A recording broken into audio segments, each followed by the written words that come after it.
1월 19일 연중 제2주일 요한이 전한 거룩한 복음입니다.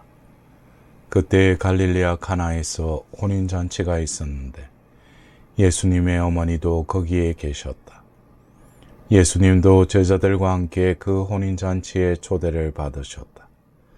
그런데 포도주가 떨어지자 예수님의 어머니가 예수님께 포도주가 없구나 하였다.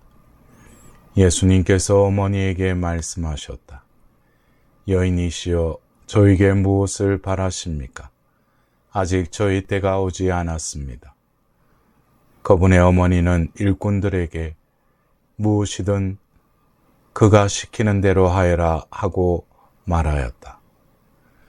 거기에는 유다인들의 정결례에서는 돌로 된 물독 6개가 놓여 있었는데 모두 두세 동이들이었다. 예수님께서 일꾼들에게 물독에 물을 채우라 하고 말씀하셨다.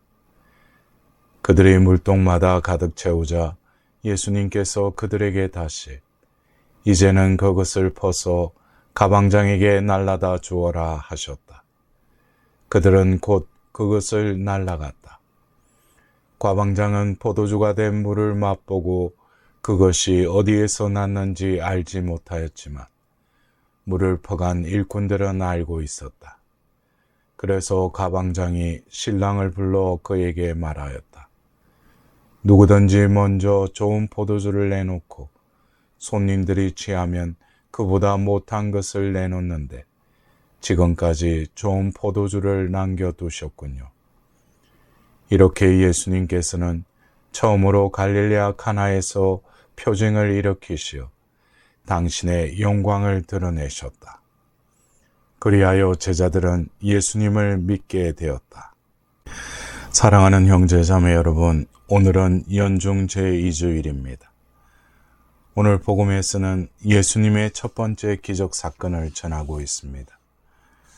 물을 포도주로 바꾸신 이 사건을 두고 복음사가는 기적이라고 하지 않고 표징이라고 부릅니다.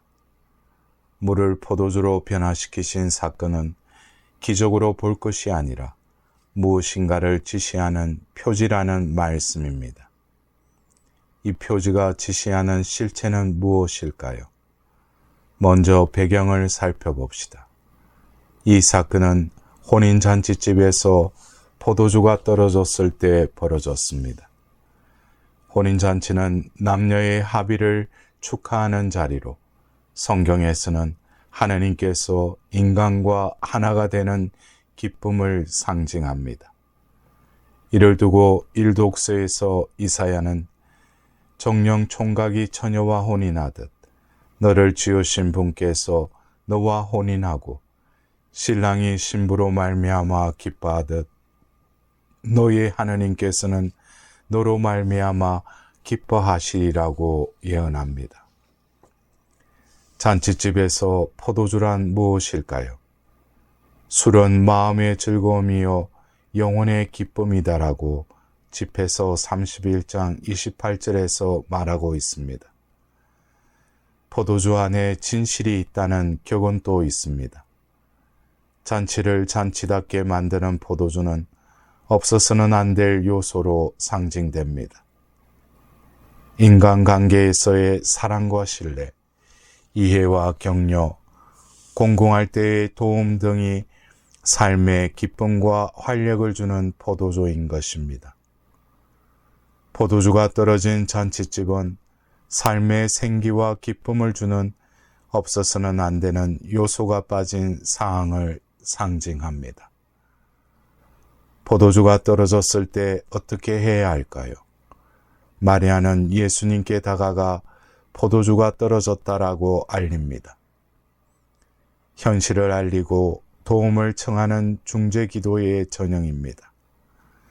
포도주가 떨어졌을 때 어려움에 처한 이웃을 볼 때는 험담하지 말고 마리아의 모범대로 주님께 알려야 합니다. 남의 어려움을 내 일처럼 여기고 간절히 기도할 때입니다. 그러자 예수님께서 여인이시여 저에게 무엇을 바라십니까? 라고 답변을 하십니다. 냉정하게 들리는 아들의 대답에 성모님은 무안하지 않으셨을까요? 그 입장에서 보통은 서운해서 눈물이 나거나 화가 나서 잔치집을 떠납니다. 그런데 마리아께서는 아들의 거절에 아랑곳 없이 일꾼들에게 이러십니다. 무엇이든지 그가 시키는 대로 하여라.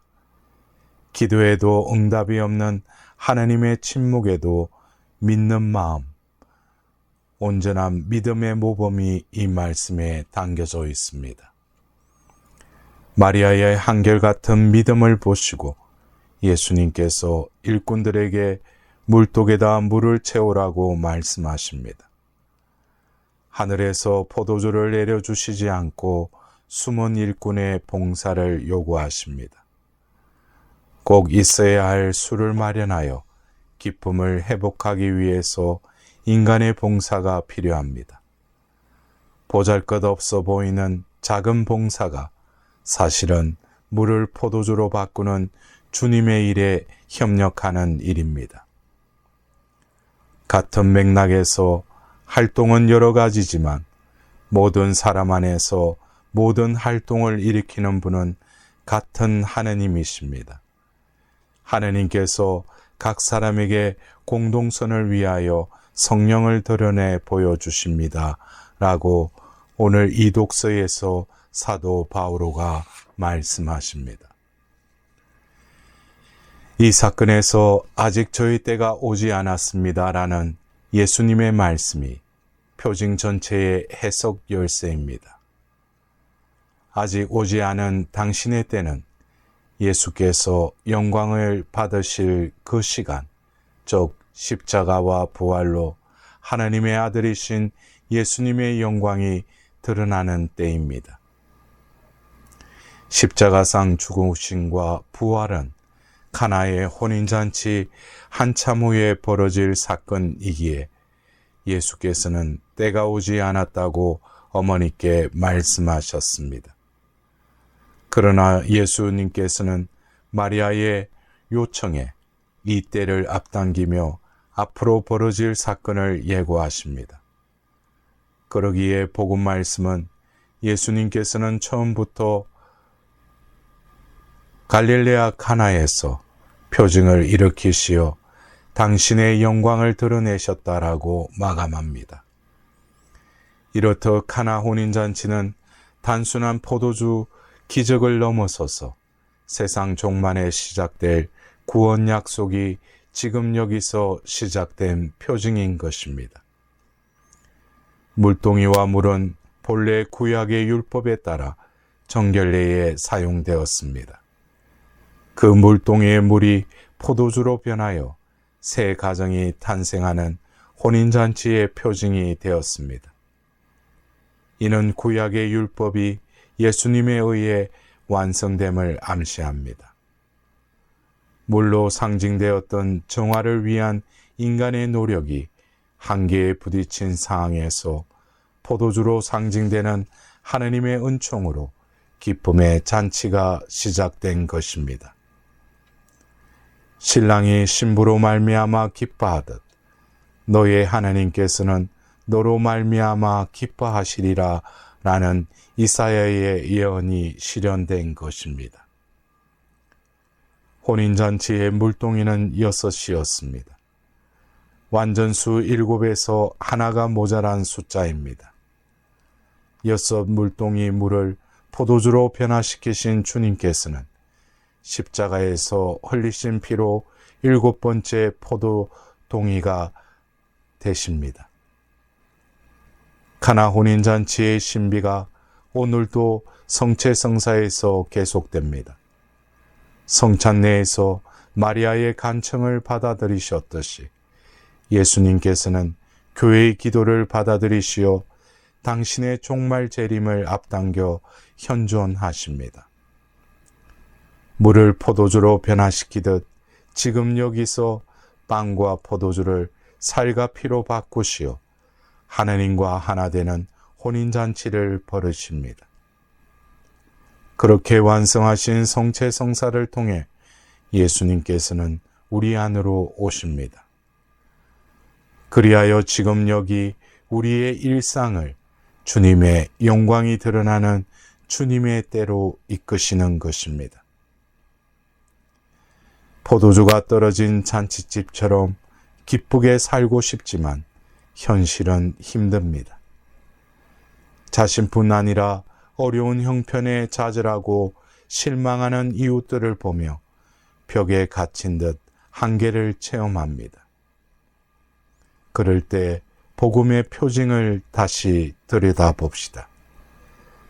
예수님께서 성모님의 중재와 우리의 숨은 봉사를 통해 물을 포도주로 바꾸시고 궁극적으로 당신 자신을 성혈로 우리에게 주십니다. 성체를 통하여 주님과 하나가 되는 잔치에 우리가 참여하고 있습니다. 나중에 포도주 맛이 처음보다 더 좋았다고 합니다. 하느님과의 합의를 이루는 혼인잔치인 성체성사에서 예수님을 모실 때 우리의 삶은 이전의 삶에 비교할 수 없이 새로운 맛과 활력을 되찾을 것입니다.